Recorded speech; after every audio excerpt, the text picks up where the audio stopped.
tiba-tiba nggak ada Pongki di gambar itu. Nah, kita jangan pakai istilah dikeluarkan apa keluar atau berantem atau apa. Ya nggak mungkin lah dia yang bikin band ini kok. Tapi perang dingin nggak sih sebenarnya antara Adit, Carlo, Dadi, Ica dengan Pongki?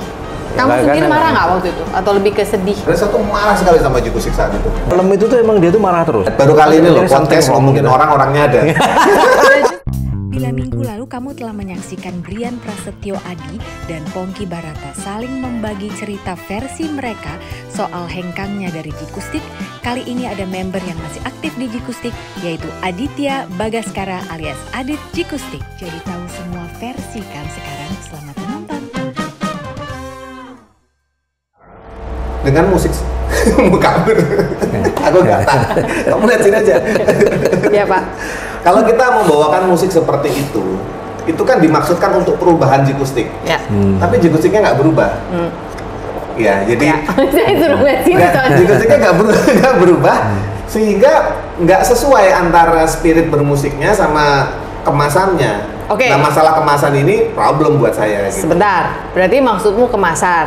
Kemasan tuh berarti apa? Performance di panggung, berarti aksi panggung, pakaian. Sebenarnya ya itu sudah kita bicarakan agak lama. Aksi panggung, pakaian, terus. Aksi panggung tuh emang mau apa tadinya selain aransemen mau ada joget, mau apa? Kalau zaman sekarang itu kan mereka udah keren ya. Jadi mereka bisa jadi satu dengan lightingnya, jadi satu dengan LED-nya belakang. Lighting ini apa? Itu yang tidak waktu itu tergarap ya.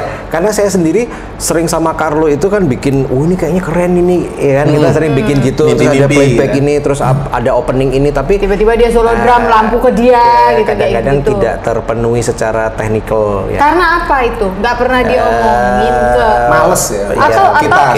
Atau nggak nemu orang yang bisa bantu menerjemahkan. Kalau buat saya pribadi salah satunya itu juga. Iya kan, jadi aku pengen ini, contoh, aku pengen pakai rok mini, tapi nggak tahu belinya di mana gitu. Iya. Aku pengen bikin kayak gini tapi saya nggak punya dia nih buat ngerekam gitu. Kan punya Dika buat misalnya gitu. Yang punya terus cuma kenapa nggak diomongin gitu daripada marah-marah? Balik lagi tadi statement awal, kalau meeting itu nanti jadi masalah. Kamu tuh udah pernah omongin. Aku tuh pengen gini loh kan. Emang kalian nggak pengen? Sudah, kalau itu sudah. Misalkan contoh. Ini kejadian kita habis promo dari Sarinah nih. Ini semua tuh bisa diomongin karena lucu ya sebenarnya. Kalau sekarang, kalau dulu sih nyebelin memang. Kita habis promo dari radio-radio di Sarinah turun. Di itu aku bilang gini, nanti pada saat tuh ini rupanya si Pongki yang idealis. Nanti pada saat kita keluar ya album Selamat Malam ini, album malam ini. Kita sebelumnya 3 bulan kita puasa nge-gym gimana? Begitu keluar kan badan kita jadi cakep semua. Aku bayangin tuh Ica dengan tinggi badannya, dengan wajahnya, rambutnya turun-turun cakep. Semua Karo itu masalah berat badan nanti. Semua dari kita ya. Udah mulai gede apa segala macam. Jangan bersembunyi di balik alat. Anak-anak tuh nggak ada yang nanggepin omongan itu. Nggak ada yang nanggepin.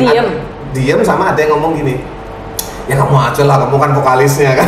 Waduh, kok aku terus gitu loh. Jadi pressure bahwa harus aku terus itu masalah gitu. Nah itu kalau diomongin di rapat, wah saya bisa kebayang reaksinya masing-masing orang pasti gini. Jadi ide liar kan kalau Adit tadi bicara, Pongki itu suka ngomong karena diomongin itu ide, selalu ide. Dan itu membutuhkan eksekusi ya. Ternyata ide tanpa eksekusi itu ya nothing ya. Dan kamu kesel karena menurut saya harapanku ini band ini tuh ada suatu pencapaian tertentu lah yang dalam otak saya gitu. Jadi karena memang sudah 10 tahun ya waktu itu ya. Iya udah tutup titik. Band-bandan harus hati-hati memang ya. Nah, makanya saya terpaksa atau dengan senang hati antara dua itu ngeblend sih, terpaksa dengan senang hati mencari ide-ide kreatif yang tereksekusi di tempat lain pasti. Supaya bisa ditumpahkan. Iya, tidak terbantahkan kalau itu. Padahal aku potong lagi di sini nih. Pada saat melihat dia begitu, aku tuh sempat mikir gini sebagai istri ya, yang kebetulan bergerak di dunia entertainment juga. Aku bilang gini aja deh, daripada ribet ya. Di sana juga nanti jadinya padu toh, jadi berantem. Bikin single solo aja, aku bilang. Jadi it's you, tapi dengan different side of Pongki. Jadi nggak Jikustiknya gitu. Belum malah nggak mau, karena nggak tahu kamu nggak mau. Nggak mau memang, karena menurut saya harapan saya masih di Jikustik. Dan tapi kan kamu mau nuangin ide-ide yang mereka nggak bisa. Nah, menurut kamu mereka nggak bisa. Sesuai namanya frustrasi muncul karena itu. Mau ini, mau itu, tapi nggak bisa. Kenapa? The easiest menurut aku pada saat itu adalah just make a single solo daripada misalnya ngajak teman lagi. Kayaknya kalau saya nggak ngerti ya, kalau untuk Pongki sendiri kayaknya mungkin dia tidak terlalu yang seperti itu, karena kalau dia mau seperti itu sudah dari dulu. Dari awal itu karena kita waktu itu di Warner itu sudah ditawarin ya untuk Pongki, Icha itu untuk solo kan yang ngambil waktu itu Icha, bukan Pongki. Iya benar. Nah, that's why terima kasih sudah diklarifikasi di sini. Nah, jadi ya memang begitu, dan mungkin yang banyak orang nggak tahu ya, saya juga kadang kasihan ya, orang kan kadang nggak tahu, saya kayaknya ada sih yang nyalain dance company gitu ya. Saya pribadi tidak pernah memandang, dan kami semua juga tidak pernah memandang bahwa itu adalah ada kesalahan di dance company, maksudnya dia ngambil Pongki karena Jikustik baik secara band maupun pribadi tidak ada yang pernah menyalahkan bahwa ini semua karena dance company. Iya bukan, karena memang kan mau dia sendiri kan gitu ya. Kalau dance company itu mungkin hanya ketika dia beradu ide, dia mendapatkan teman-teman yang satu frekuensi. Iya. Dan jadi, waktu itu juga project kan sampai sekarang kan juga gitu kan, maksudnya kan tetap ini ya, jadi bukan orang-orang bilang lah itu kan keluar masuk dance company, ya bukan, dia keluar sendiri aja, orang dia memang mau keluar sendiri kok gitu loh, jadi bukan jadi tidak ada salahnya dance company gitu. Nggak berhubungan. Iya, kalau saya loh ya. Tapi hebat loh kalian bisa berpikir kayak gitu, karena menurut aku ketika kita frustrasi dan marah kan satu keadaan, paling mudah adalah menyalahkan the next thing. Ya. Tapi percuma, menyalahkan the next thing itu bikin kita cepet tua. Ya, kalau Adit tipenya nggak gitu, dia tipenya kalau mau ada konsep dikonsepin kita kerjain, udah sampai situ aja dulu. Iya. Gitu kalau Adit tipenya gitu. Kalau yang lain mungkin saat itu ada yang marah, kayak Ica tuh termasuk yang marah. Walaupun turn out sekarang jadi best friend, karena dia bingung mau ngobrol sama siapa. Sekarang mas saya ngobrol. Iya, dia marah karena apa? Karena nggak mau disuruh change. Kan orang nggak suka kalau disuruh change. Kalau menurut saya sih ya, salah satunya perubahan itu tidak menyenangkan. Kalau Ica menurut saya marahnya karena apa? Enak aja lu ninggalin tanggung jawab, gue jadi maju nih gitu kan. Mungkin itu juga. Sampai sekarang narasi itu masih ada di Ica. Alah Pong, aku capek nih jadi vokalis, kamu masuk lagi. Nggak bisa aja aku masuk lagi. Terus jadi Ica tuh masih, aku tuh enak, dampingin kamu tuh enak, bisa ngapain aja tapi pendamping loh ya, bukan frontman. Nah sekarang ini Ica mengambil dengan berani, Ica mengambil tanggung jawab untuk vokalis utama gitu. Itu berat buat dia. Ya memang terus terang ini tuh yang sekarang ini memang formasi yang saya bukan mengecilkan yang kemarin-kemarin ya, memang ini yang satu frekuensi karena memang kebetulan memang ya udah yang teman lama semua yang kita memang udah satu pikiran, sudah hafal gitu ya. Jadi memang ini yang sekarang terakhir ini Jikustik dengan Ica ini yang agak paling cepet lah kita mau ngerjain apa jalan. Oke, buat yang mungkin tidak mengikuti setelah Pongki vakum dan akhirnya resmi keluar itu setelah 2 tahun baru resmi dia keluar, lalu Brian masuk selama 14 tahun, lalu dia keluar juga awal tahun ini. Ica masuk lagi, yang tadinya basis dan second vokalis, sekarang vokalis utama dan basis. Dan inilah formulasi Jikustik yang menurutmu saat ini we can handle this gitu ya. Ini menurut saya yang saya sedikit jauh lebih nyaman ya secara bermusik ya, karena kita sudah eye to eye gitu ya. Kepalanya udah sama semua. Kecuali kalau Ica lupa. Ica suka lupa chord. Ica PR-nya latihan. Dia udah lama nggak aktif di situ soalnya. Ya, kita tinggal tunggu Ica aja yang kesini supaya nanti kita tayanginnya lengkap trilogi. Bahkan jadi Carlo kalau bisa kesini ya pasti. Iya. Jadi satu-satunya podcast nanti yang memiliki cerita lengkap tentang Jikustik ya di sini. Nah itu loh, harusnya begitu. Jadi semua saya tuh kemarin itu begini ya, bukan saya bagaimana ya. Kadang-kadang orang itu kan banyak ngebicarain Jikustik gitu ya. Jikustik gitu. Terus waktu itu yang interview Ica dulu. Tapi kalau nggak salah waktu Ica interview itu saya lupa apakah dia sudah masuk apa belum gitu, atau proses masuk saya lupa. Nah, interview di mana tuh? Di tempatnya yang Ferdi. Udah masuk.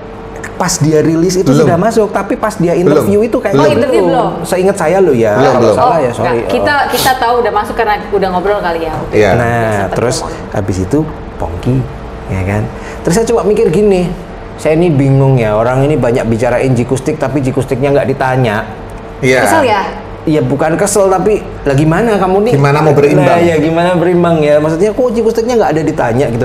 Oke lah, kita memang di Jogja, mungkin kita susah dicari, which is sebenarnya tidak ya. Enggak lah, gampang sekarang ke Jogja. Ya gitu, makanya itu. Nah ya itulah, itu salah satu yang saya merasa bahwa ya gitu. Harusnya ditanya juga. Ya paling nggak ditanya gitu kan. Sebagai orang yang masih ada jikustik, jadi ya kayak Pongki tadi, gila ya ini kita ngobrolin orangnya ada. gitu kan lah ya itu. Oke, setelah ini kita harus hati-hati nih ngomongnya karena setelah ini media-media suka ngambil kutipan-kutipan biasanya ya. Ya bagus kalau diambil malah. Iya, enggak. Maksudnya dalam arti teman-teman media bila harus mengambil kutipan pun saya mohon dengan amat sangat gitu ya. Diambilnya tuh yang lengkap gitu. Jadi iya, jangan benar. cuma out of context nanti malah jadi sesuatu yang nggak perlu ada di situ. Iya. Nanti out of context diambilnya cuma I'm leaving the band. Oh iya, yang cerita I'm leaving the band. Itu adalah Tunggu. kita Yang nggak nonton part 1 pasti mikir gini, maksudnya apa I'm leaving the band? Menurut Adit, sepanjang mereka nge-band ini awal-awal jikustik, Pongki itu bolak-balik suka menirukan Paul McCartney, I'm leaving the band. Padahal di The Beatles ya. Ya, di The Beatles. Ya nggak mungkin tuh dia di jikustik. Kalau dia di jikustik, kamu jangan gitu. Tapi ada loh. Tapi sebenarnya menurut Adit itu adalah bercandaan untuk nyindir yang lain yang sibuk aja mau keluar masuk. Ica terutama salah satu yang Ica itu rajin sebenarnya ngomong pengen keluar ya. Jadi percaya nggak zaman jikustik itu bisa ditanya sama Adit.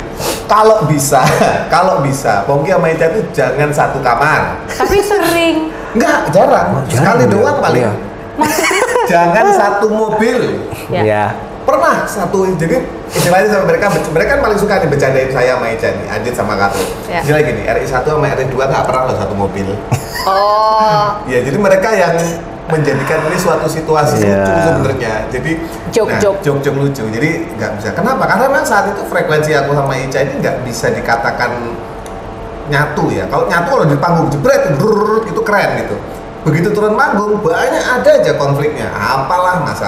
Apa kayak gitu ada aja. Jadi masalah sisiran rambut Ica. Mereka ini bertiga. Sorry Ica. Mereka bertiga nih jadi penonton pokoknya. Ini ngomong ini gitu. Kalau interview juga harus dipastikan yang nanya Pongki sama yang nanya Ica juga harus sama. Jadi ada porsi gitu. Masalah porsi ini masalah porsi ini masalah yang jangan sampai kelewat gitu. Jadi harus semua pada tempatnya gitu. Jangan sampai satu merasa tidak diperhatikan atau gimana. Sementara saya pun sebenarnya juga inginnya gitu. Inginnya tuh kalau interview misalkan ya 5-5-nya ditanya, bukan cuma Pongki atau Ica. Tapi kadang-kadang yang interview juga aku pengen rokok dulu keluar gitu. Terus lo kenapa? Jadi paling ditanya cuma kamu doang kayak gitu. Jadi hal-hal seperti itu tuh akumulatif ya, bahwa atensi itu tidak diberi. Salah satu kesalahan kita mungkin ya, yang lain waktu itu memang sebenarnya Ica tuh udah ngomong dari awal sih, janganlah kita tuh bebankan terlalu banyak ke Pongki gitu kan. Nanti pertama kasihan juga, yang kedua ya nanti khawatirnya waktu itu adalah ya nanti dia merasanya bahwa semuanya harus dia kan, kasihan juga kan gitu. Nah tapi memang ya mungkin saya pribadi sih secara orang Jawa, jadi saya pikir ya kadang-kadang yang ditanya ya cuma dia, orang penanyanya aja nggak ngeliatin saya gitu kan. Apalagi video klip saya cuma diliatin tangannya doang, sebel nggak sih? Sebel banget sama Karlo. Syuting video klip Karlo hampir nggak ke syuting, lupa nggak di syuting. Iya, kurang diperhatikan oleh label dan oleh production house-nya pada saat itu. Kan kalau cetakan awal itu emang Tuhan yang kasih ya kan, kita nggak bisa gimana gitu kan.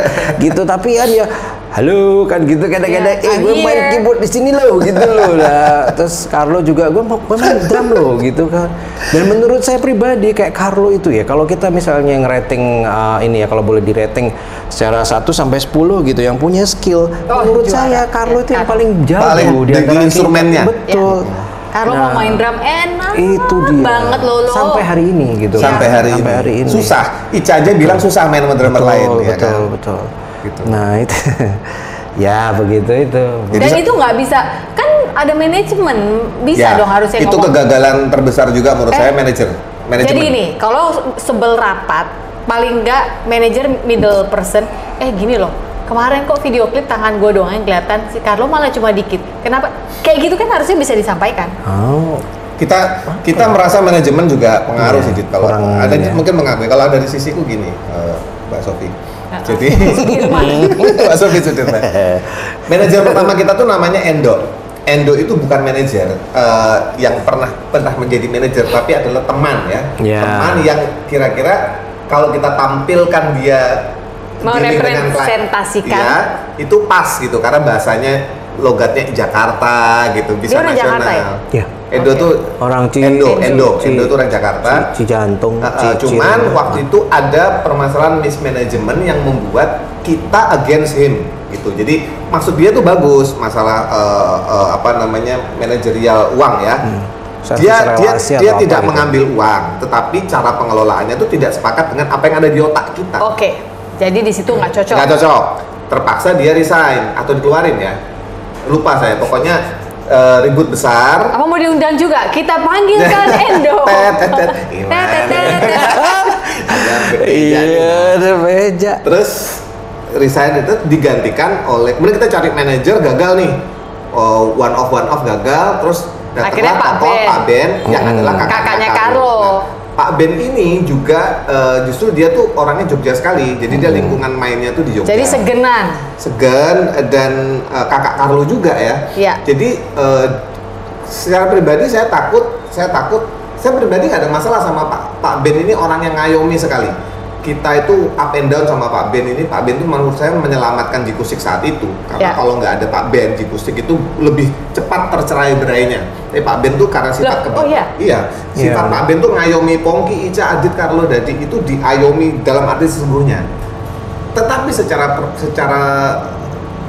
persaingan bisnis, Pak Ben tidak bisa mengikuti seperti yang kita mau, yang manajer-manajer yang di Jakarta misalkan. Contoh mobilitasnya kan Pak Ben masih di Jogja, tapi persaingan dagang itu kan actualnya kan di Jakarta. Ya, kala itu ya. Sekarang karena apa-apa udah terasa lebih dekat dengan online dan Zoom meeting, rasanya tidak terlalu menjadi kendala. Tapi zaman dulu, kalau kita nggak di Jakarta, susah. Iya, sampai akhirnya direbut orang terus gitu. Pak Ben resign ya, bukan kita yang berhentikan ya. Sakit kan dia. Sakit, kemudian resign. Tapi baik-baik, dengan Pak Ben sangat baik. Jadi kredit terhadap dia adalah dia nyelamatin Jikustik sesudah kita kehilangan manajer yang pertama. Ini banyak orang nggak tahu. Kemudian masuklah era Ruji ya. Ruji ini Jakarta banget. Ruji itu sebenarnya Bandung. Kan kelas gua. Stylenya. Style Jakarta. Dia manajer karena waktu itu berpengalaman. udah manajerin Marcel. Iya, betul. Ya kan? Marcel. Jadi dia udah terbiasa dengan skena Jakarta. Ism. Betul. Itu yang kita dapatkan. Tetapi karena dia orangnya sangat asik tapi dia tuh paling muda. Enggak, dia fansnya Jikustik. Dia Jadi dia selamanya menurut aku, punten ya kalau lu lagi nonton. Jadi dia kayaknya menurut aku mau negur, misalnya kamu jangan gitu, atau nggak berani kayaknya. Gimana ya versi Adit? Dia karena dia lebih muda ya, agak jauh ya mungkin. Jauh. Dia agak lebih muda jauh sehingga dia itu cenderung mengikuti. Ya hanya mengikuti dan mencoba bagaimana ini gitu. Tapi untuk mencoba nggak bisa mas, ini nggak bisa mas. Itu dibuatin struktur dia nggak, dia segen. Sorry ya, tidak powerful gitu ya. Karena fans tadi, namanya kalau fans itu selamanya akan melihat dengan gitu kan, sayang gitu, dia tuh sayang, adore. Nah di era dialah saya resign. Ya itu Ruzi ini. Jadi Ruzi sebagai manajer bukan sebagai person ya, tidak bisa mengakomodir saya, idealisme dan ide-ide dan perang jadwal antara Pongki dengan Pongki sendiri yang di luar Jikustik dengan Jikustiknya sendiri, tidak bisa mengatur dengan baik. Terus dia ditekan secara masif oleh kakak-kakaknya gitu. Ini semua orang ini sayang sama Ruji, cuman ya dalam struktur ini kan harus ada strong leadership gitu loh. Yang bisa buatin struktur, intinya kan itu kan, buatin struktur bangunannya ulang. Iya. Jadi disitulah saya berpikir, wah ini sudah berantakan nih. Tidak ada achievement dalam bidang manajerial, dalam semuanya hanya lagunya Jikustik bagus sampai situ doang. Padahal yang dibutuhkan kan lebih besar dari itu. Setelah masa Ruji siapa ya? Saya udah nggak tahu, saya lupa. Oh itu pas kamu yang vakum itu Ruji? 2009 saya vakum. Itu Ruji ikut keluar waktu dia vakum? Terus kan kontraknya selesai ya sama dia, jadi kita terus selesai. Terus habis itu lupa saya. Orang banyak tanya, kenapa Pongki kok belum masuk Jikustik, gak masuk Jikustik? Mau dia masuk resmi atau tidak masuk resmi? Pongki masuk resmi atau tidak masuk resmi? Bagi saya adalah Kalau orang bertengkar pasti cinta. Cinta. Oh iya. Betul kan? Benar-benar. Nah itulah dia di Jikustik itu seperti itu. Orang tuh nggak tahu ya kadang-kadang tuh mereka menikmati drama di otak mereka sendiri kadang-kadang ya. Kegagalan saya waktu itu tidak melihat secara besar.